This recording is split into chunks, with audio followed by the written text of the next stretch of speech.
प्राचीन काल से वर्तमान समय तक एस्किमो जनजाति उसी क्षेत्र में निवास करती है, क्योंकि वो एस्किमो मानव वहां के वातावरण से क्या हो चुका है, समायोजित हो चुका है। उसने अनुकूलन किया है कि वहां की जैसी भौगोलिक दशाएं थी वैसा ही उन्होंने अपने आप को बना लिया।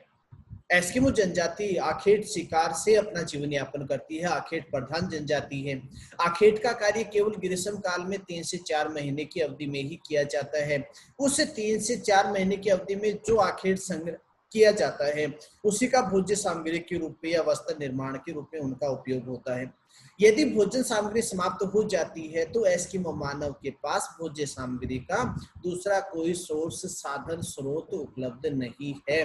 फिर भी वो एस्किमो जनजाति आज भी उस प्रतिकूल भौगोलिक दशाओं के क्षेत्र में निवास कर रही है, कारण कि वो एस्किमो मानव वहां के वातावरण से समायोजित हो चुका है। सेम ऐसा ही उदाहरण पिग्मी मानव के साथ है। पिग्मी जनजाति जहां निवास करती है वहां की उष्ण आर्द्र भूमध्य रेखीय उष्ण आर्द्र जलवायु, जहां प्राकृतिक वनस्पति की प्रधानता है, वर्षा की प्रधानता है, दलदल क्षेत्र की प्रधानता है, तो वो पिग्मी मानव पेड़ों पर निवास करता है, वनों से कंदमूल फलों का संग्रह करके, जंगली जीव जंतुओं का शिकार करके, क्योंकि प्राकृतिक वनस्पति की प्रधानता है तो जंगली जीव जंतुओं की भी प्रधानता है और उनसे वो अपना जीवन यापन कर रहा है। तो चाहे आप एस्किमो जनजाति की बात कर ले, चाहे आप पिग्मी जनजाति की बात कर ले, और जनजातियों को भी यदि छोड़ दें, आदि मानव की बात यदि अपन छोड़ दें, आधुनिक मानव यानी वर्तमान जो मानव है, सभ्य मानव जिसको अपन कह रहे हैं, वो मानव भी जहां निवास कर रहा है वो किसका परिणाम है, वहां के वातावरण समायोजन का परिणाम है कि उस वातावरण ने उस मानव ने उस वातावरण से, चाहे वो उष्ण कटिबंधीय क्षेत्र में निवास कर रहा हो, चाहे वो शीतोष्ण कटिबंधीय क्षेत्र में निवास कर रहा हो, चाहे वो शीत कटिबंधीय क्षेत्र में निवास कर रहा हो, तो वो आधुनिक मानव, सभ्य मानव जहां कार्य कर रहा है, जहां निवास कर रहा है, वो किसका परिणाम है, समायोजन का परिणाम है। अब ये समायोजन की जो क्रिया होगी वो दो रूपों में होगी। दो रूपों में कैसे होगी? एक अपन ने कहा कि अनुकूलन और एक अपन ने कहा परिवर्तन। अब आप सबसे पहले अपन बात करते हैं अनुकूलन की। अनुकूलन कहते हैं मानव के द्वारा वातावरण को अपने अनुसार ढालना।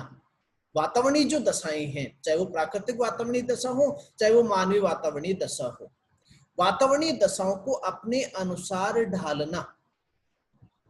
समझ रहे हो मेरी बात को? कि वातावरणीय दशाओं को अपने अनुसार ढालना तो क्या कहलाता है? अनुकूलन कहलाता है कि अनुकूल करना, परिस्थितियों को अपने अनुकूल कर लेना, कि जैसी है उसको अपने उसके अनुसार अपने आप को ढाल लो।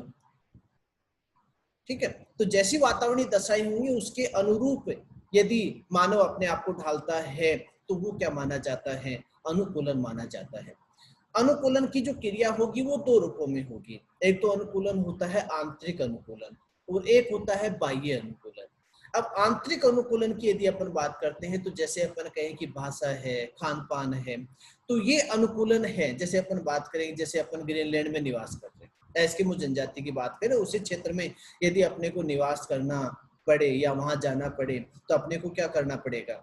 वहाँ की भाषा, वहाँ का खान पान, जैसे वो जीव जंतु का शिकार या खेत करके उनसे अपने भोज्य सामग्री की आपूर्ति करते हैं, अपनी भोज्य सामग्री की आवश्यकता को पूरा करते हैं। तो यदि कोई साधारण व्यक्ति वहां जाता है तो उसको भी उसके द्वारा भी क्या किया जाएगा? वहां उपलब्ध जो जीव जंतु हैं उनसे जो मांस की प्राप्ति हो रही है उसी का यदि भोज्य सामग्री में उपयोग करे तो अनुकूलन होगा। और भोज्य सामग्री का उपयोग यदि वो करता है, वहां की भाषा का यदि उपयोग करता है, तो वो अनुकूलन कौन सा माना जाएगा? आंतरिक अनुकूलन माना जाएगा। दूसरा है बाह्य अनुकूलन। बाह्य अनुकूलन होता है जो बाहर से दिखाई देता हो। अनुकूलन तो होगा लेकिन वो भारी होगा यानी वेशभूषा। अब जैसे अपन एस्किमो जनजाति की बात करें तो एस्किमो जनजाति अपने वस्त्रों का जो निर्माण है वो किससे करती है? पशुओं के खाल या चमड़े से करती है, यानी खाल या चमड़े से निर्मित वस्त्रों का उपयोग एस्किमो मानव के द्वारा किया जाता है। यदि कोई साधारण व्यक्ति वहां जाता है तो उसको वहां वस्त्र निर्माण के रूप में या वस्त्रों के रूप में अपने शरीर को ढकने के लिए किसका उपयोग किया जाएगा? वो किसका उपयोग करे? चमड़े से निर्मित या खाल से निर्मित वस्त्रों का यदि उपयोग करता है तो वो अनुकूलन होगा। लेकिन वो अनुकूलन कौन सा होगा? बाह्य अनुकूलन होगा। अनुकूलन की बात अपन करें तो अनुकूलन कहते हैं कि वातावरण के अनुसार अपने आप को ढालना। जैसा वातावरण है उसके अनुसार यदि आप ढल जाते हैं तो वो क्या होगा? अनुकूलन होगा। तो आंतरिक अनुकूलन अपने कहा कि खान पान है, भाषा आंतरिक अनुकूलन है। दूसरा अपने कहा बाह्य अनुकूलन यानी वेशभूषा। अब आंतरिक अनुकूलन भी दो प्रकार का होता है, एक तो होता है ऐच्छिक और एक होता है अनैच्छिक। अब जैसे खान पान है ऐच्छिक है, भाषा है ऐच्छिक है, लेकिन दूसरी यहाँ पे अपन बात करें अनैच्छिक। अनैच्छिक अपन कहते हैं त्वचा का जो रंग है वो कैसा होगा, अनैच्छिक होगा, क्योंकि मानव की त्वचा का जो रंग है उस पर जलवायु दशाओं का प्रभाव सबसे अधिक होता है।